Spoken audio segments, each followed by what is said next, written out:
Assalamualaikum, very good morning to all of my dear students, my dear friends. Hope इंशाल्लाह आप सब बखैर वाफियत होंगे। आज जो डिस्कशन हो रहा है क्लासरूम लेक्चर्स में, one of the important topic calculus, और उसमें हमने डिफरेंशियल कैलकुलस को ऑलमोस्ट कंक्लूड किया। हमने ऑलमोस्ट सभी मेथड्स जो हमारे कैलकुलस में आते हैं, डिफरेंशिएशन में आते हैं, उनको हमने डिस्कस किया।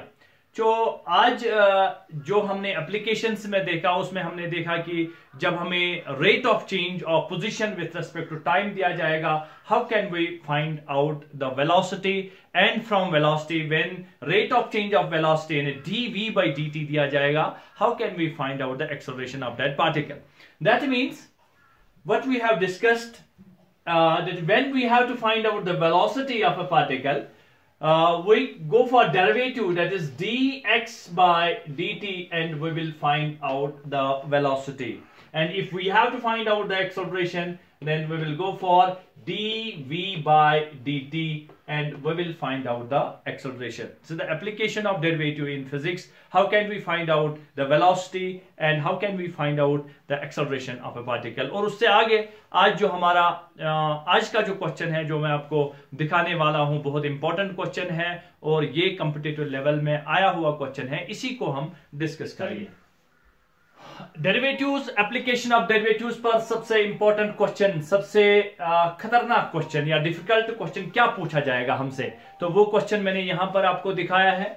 The distance x of a particle, the distance x of a particle moving in one dimension under the action of constant force is related to time t by the equation. Equation हमारे पास ये है, t is equal to under root of x plus 3.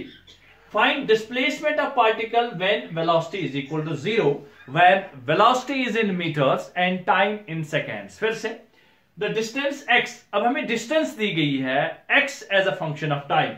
The distance x of a particle moving in one dimension under the action of constant force is related to time t as, let's have a look, हमारे पास equation क्या है, हमारे पास जो t है वो t दिया गया है under root of x plus 3, under root of x plus 3।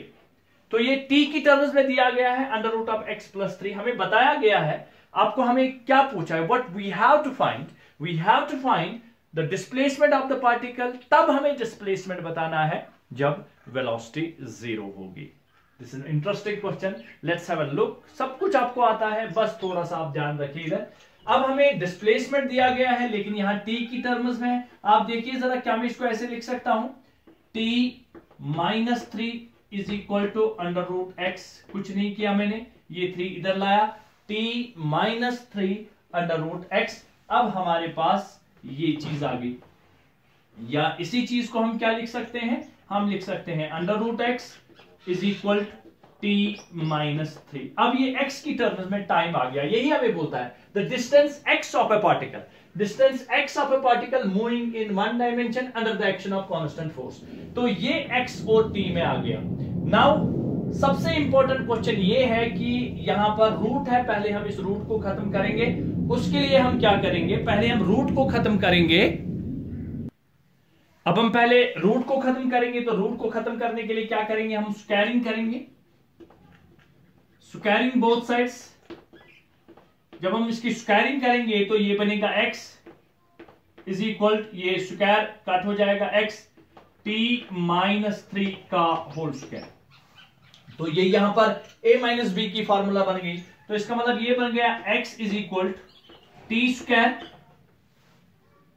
Plus b square minus 2ab minus 2ab minus 2ab, 3 2s are 6, it will become 60 plus b square, it will become 9।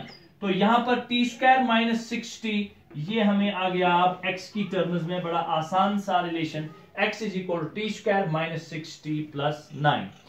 अब हमें question में बता दिया गया है, अब हमने इसको सिंप्लीफाई किया, x को लाया टी स्क्वायर माइनस 60 प्लस 9। तो what we have been asked that you have to find out the displacement. So x is equal to t square minus 60 plus 9। तो हमें क्या करनी है, पहले हमें वेलोसिटी निकालनी है, क्योंकि हमें डिस्प्लेसमेंट निकालना है जब वेलोसिटी को 0 बताया गया है।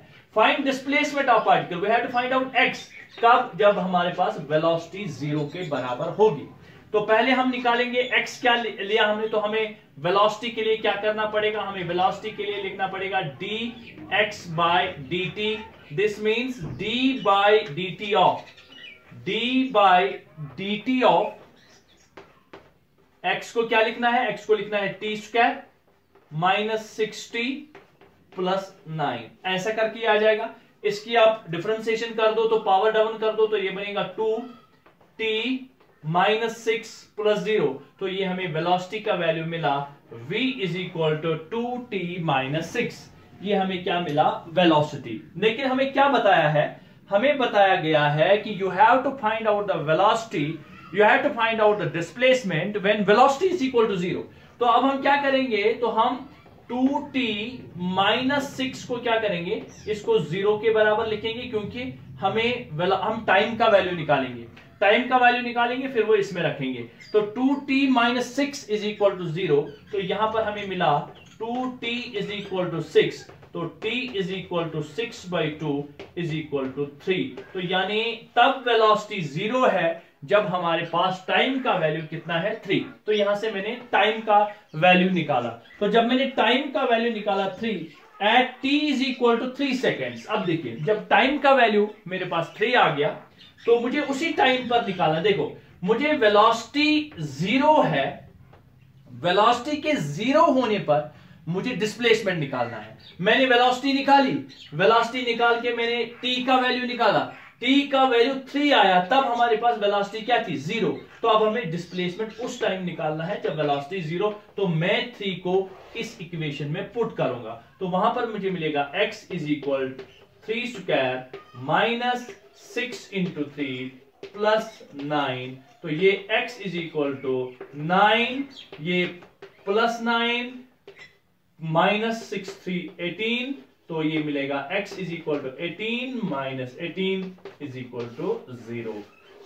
तो यहां पर जो हमारे डिस्प्लेसमेंट का वैल्यू x आ गया वो हमारे पास क्या आ गया, तो ये वो हमारे पास 0 का वैल्यू आ गया। तो ये हमारे पास क्वेश्चन है कि इस तरह से अभी कभी हमें दिया जाएगा आपकी वेलोसिटी 0, कभी हमें दिया जाएगा आपकी एक्सेलरेशन 0 है। तो ये मैंने आपको जनरल मेथड बना के दिया कि हम इस तरह के क्वेश्चंस के साथ कैसे डील करेंगे। होप इंशाल्लाह आपको डिफरेंशिएशन इतनी स्ट्रांग बनाई है मैंने, ये तो आपको बड़ा इजी समझ में आएगा। इसको आप कॉपी पे नोट करें, फिर हम आगे चलते हैं।